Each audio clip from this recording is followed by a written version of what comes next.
On top of the grieving, we also had a lot of shock and a lot of, terror and anxiety that followed us forever. It's still to this day. Andrea Lott-Haney has lived through losing not one, but two husbands. It's left her with unimaginable grief. Her first love was Gary. We were married for almost 10 years. We did everything together. We were a very companionable couple. We had 2 businesses together. March 15th, 2010, she, Gary, and daughter Hannah had a typical day. We had the weekend off together, went to the Cheesecake Factory, did some shopping. We were eating dinner and helping Hannah with her homework. She gets in the shower to go to bed, and I put on an episode of our favorite show, which at the time was House. I heard Gary kind of doze off during a commercial. When the commercial came back on, I was like, "Hey, babe, wake up, it's back on." And he didn't wake up. And I went over to him and I kind of shook him. I immediately dialed 911. Mind you, Hannah is still in the shower upstairs. They coached me on starting CPR. I had to pull him off the couch, and I can still feel his body hitting our hardwood floor and his head hitting it, and me thinking, "Oh God, I hope I didn't hurt him." Putting his head on the floor, I could still feel that 14 years later in my body. Took him to the hospital, and at one point I thought he was going to be revived, but he was just never able to be revived. When I thought he had dozed off, that snore that I thought I heard might have been his death rattle. That could have been the sign of his cardiac arrest. And we just don't know fully what caused it. He was fit and active and didn't have any chest pain or other symptoms that day or anything that slowed him down, even any at all. The shock and the horror and trying to explain it to Hannah. The sudden death left Andrea with awful anxiety. The person you love most in the world could just not be there one day. The person you rely on. I didn't just lose my husband that day. I lost my co-parent. I lost my job. I lost everything that day. And just knowing that you can go from being perfectly happy, getting ready for spring break, to just having nothing, having it all taken away from you in an instant, and having to live with that every day of my life has been terrible. Gary and Andrea talked about death many times. He talked a lot about wanting me to date someday when something happened to him. He was very adamant about having non-morbid conversations about death. But then when he died, I remembered what he told me. While grieving, a childhood friend stepped in to help. Brian was being a friend to me. He just showed up and helped me out with things. Brian and I actually met when we were 11. We were very good friends growing up. Best friends, you would call it. We hung out all the time together. We never dated. I did have a crush on him a little bit, but I was kind of boy crazy. I had crushes on a lot of boys. But he never gave me any sign that he was interested at all.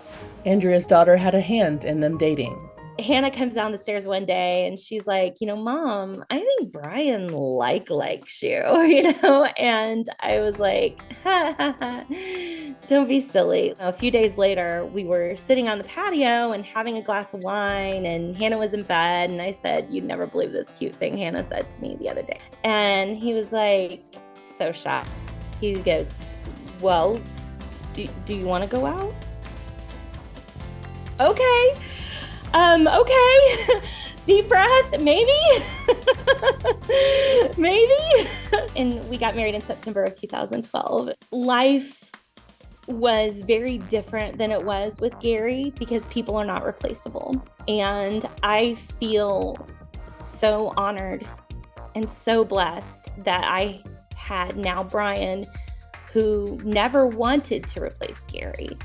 Instead, he helped us honor his memory and his legacy. My life with Brian was so beautiful and so different. We laughed every single day. Our relationship was just so fun every single day and so friendly and companionable. Andrea still grieved during her second marriage. When I did start to have feelings for Brian, that those feelings were real. It wasn't just turning to him out of loneliness. Like, I wasn't lonely. I had plenty of friends. I was lonely specifically for the person I was missing. But Gary is not replaceable. She worried constantly about Brian's health.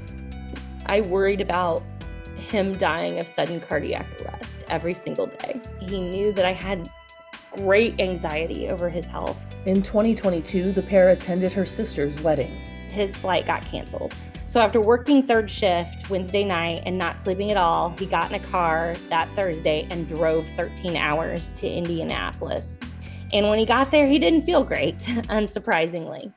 He was kind of tired, kind of run down. They took, Pepto-Bismol and Advil and, powered through and was fine. But by the time we got back to Florida, he still wasn't feeling 100%. I got him an appointment. I was like, we're not effing around with this. At the time, because of my anxiety, I thought about the fact that, stomach pain can be a cardiac symptom in some people. So I was worried about his heart. And anyway, his heart was fine and things seemed fine. His doctor seemed very unconcerned about it. I knew in my gut that it was something more serious. Brian thought I was just being usual anxiety Andrea. They went to appointment after appointment for months. I said, there's something on his pancreas. Nobody is taking me seriously. Finally, he was diagnosed. He ended up getting his stage 4 pancreatic cancer diagnosis on August 5th of 2022, and he died 9 weeks later on October 9th, 2022.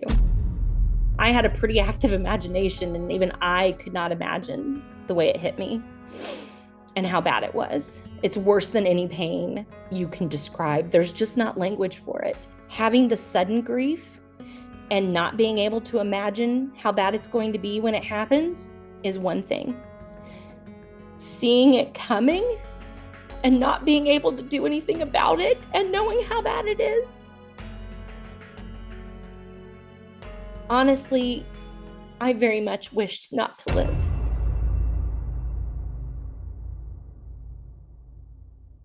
And a part of me still feels that way. Andrea continues to grieve both husbands.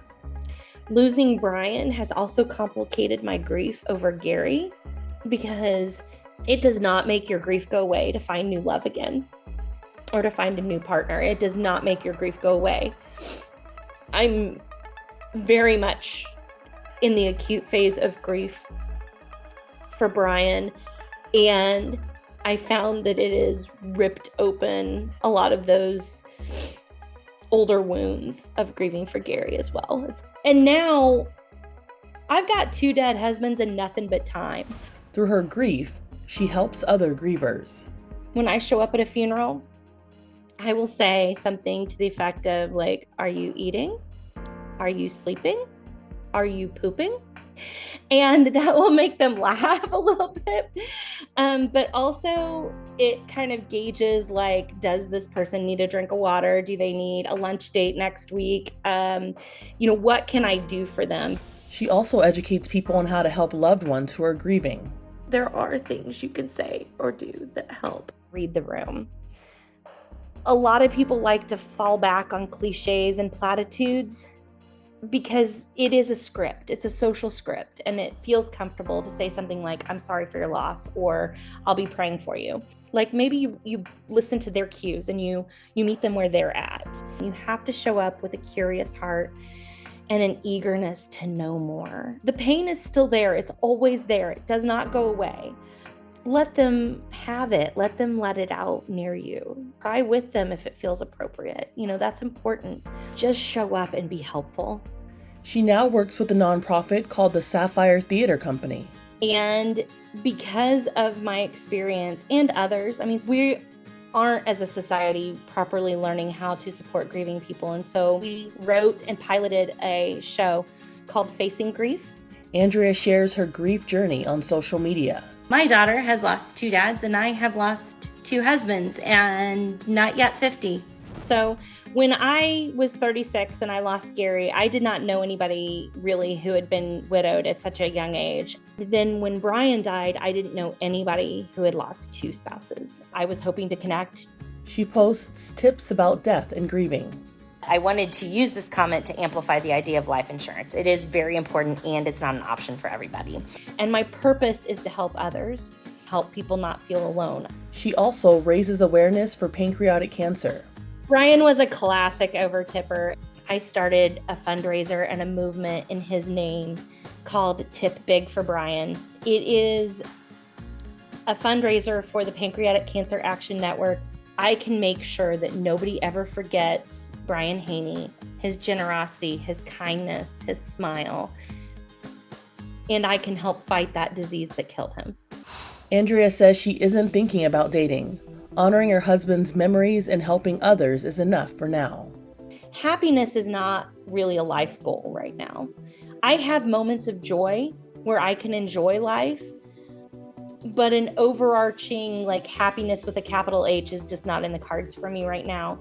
Instead, I have to make my own reason to get up in the morning every day, and that has become my purpose with a capital P. I think that if the right person comes along and somebody is that special and willing to accept somebody like me who has so much grief and love in my heart for 2 other men, if that person comes along, okay, great.